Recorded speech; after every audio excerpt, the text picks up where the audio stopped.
Thank you everyone for joining me again for another book review. I hope you have had a wonderful start to your new year. And if you haven't, I pray that it gets better for you. So this week, the book I will review is called The Sowing Season by Katie Powner. Now, I don't have the physical book, so as always, I will have a picture of the book, so it will be posted to this video so that you know what that book looks like, so that you can go find it. This story is where the characters are at crossroads in their life, and the decisions they make will affect how the future unfolds for them. The main character, Garrett, has decided to sell the family farm he has worked on for years. Garrett is torn about this decision, but knows his body can no longer handle the stress and strain of working on the farm. Garrett was able to get the other parties that were pretty much, I would say, like co-owners of the farm.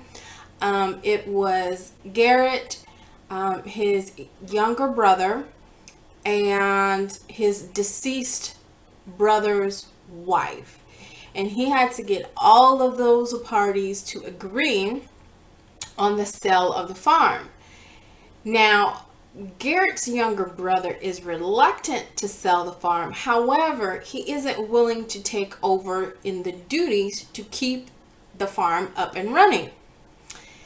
Garrett's deceased brother's widow didn't seem to care one way or the other about the sale of the farm, and so she readily agreed to whatever was going to be decided. Garrett had spent many days and nights tending to the farm and pretty much neglected his family.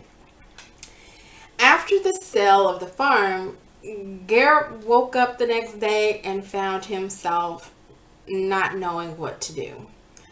His children, Eva and Noah, were all grown up, and his wife, Hanny, had pretty much lived a life without him being physically present.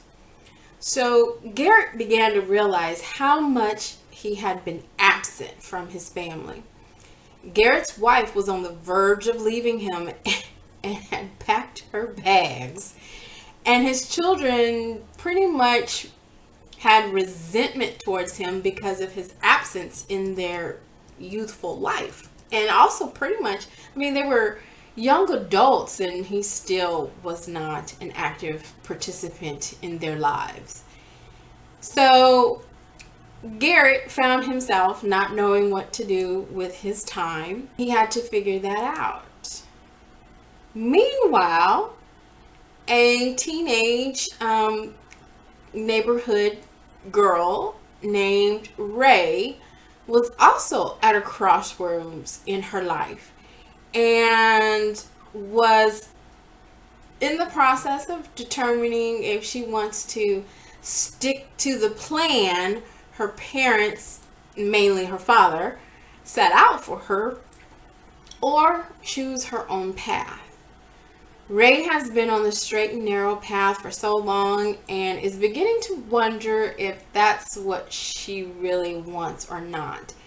Not to say that she wants to rebel or become, a delinquent, but she just has the feeling that all of this structure and studying and basically not fun activities and lack of a social life is starting to weigh on her mind, and she is in the process of trying to determine whether or not this plan for her life is really in the direction that she wants to go. A series of events lead Ray to have a conversation with her parents about her future. Now, Garrett and Ray cross paths because she has used the barn on his property as her quiet thinking spot. Garrett and his brash ways find a new friend in Ray. Ray has gotten Garrett to volunteer his time at a youth after school program where he meets other teens that he kind of gravitates towards. These teens remind Garrett of himself, his children, and his deceased brother. Garrett's impact on the teens and vice versa is very touching in this story, and also pretty comical. The teens' plights are confusing to Garrett because he can't remember his own children in these phases of life. He missed out on it due to spending all his time working on the farm. Garrett realizes he wants a second chance to get to know his children and his wife. During this transition in life, Garrett does find out he is good at something other than farming. The teens are impacted by Garrett as well. He reminds Ray of her grandpa. There's another young man that Garrett comes into contact with, and he kind of impacts that kid's life because that kid really doesn't have a parental support or male figure that is positive and is interested in what the young man wants for his life.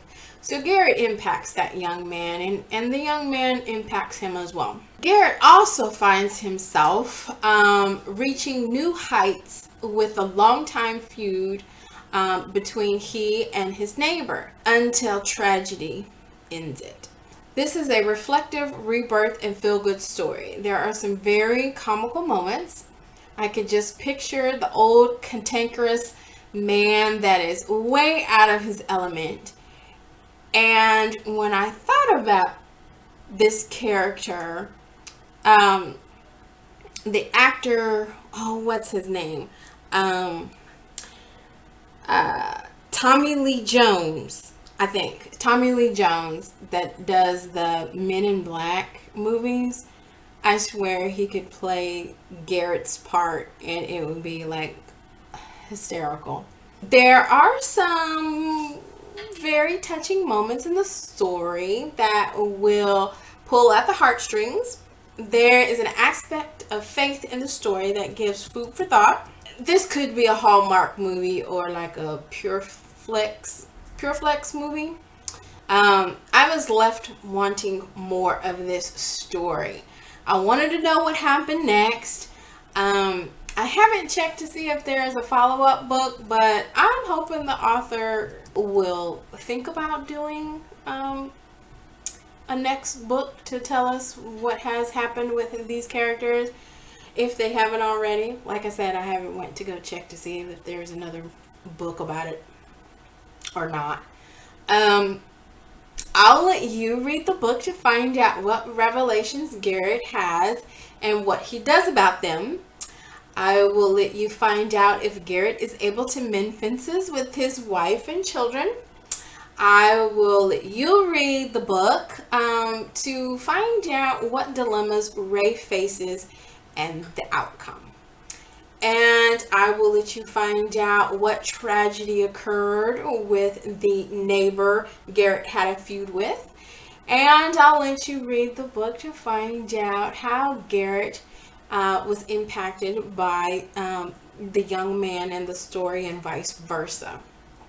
Now, I did listen to the audiobook and the narrator did an excellent job bringing this story to life.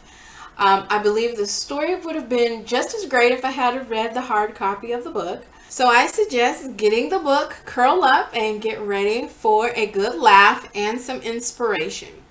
If you're a softie, have the tissue handy for the sentimental moments. I give this book a 8.5 out of 10.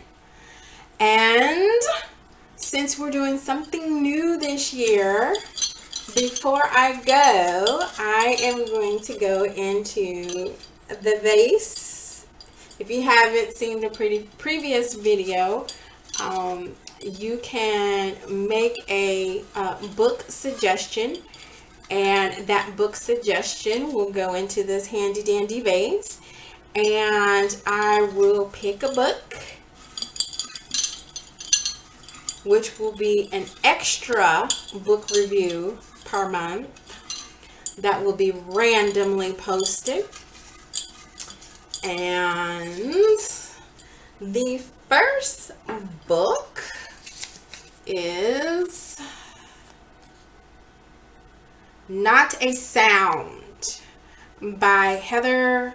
I'm just going to say Heather G because I do not know how to pronounce that last name. So that is going to be the extra book for the month of January. So now I gotta go find this book and read it and do a review so that you can find out about it. So until next time, subscribe, click like, share, tell a friend. If you've read this particular book, The Sowing Season, if you've read that book, let me know what you think. And until next time, keep turning the pages, my book lovers.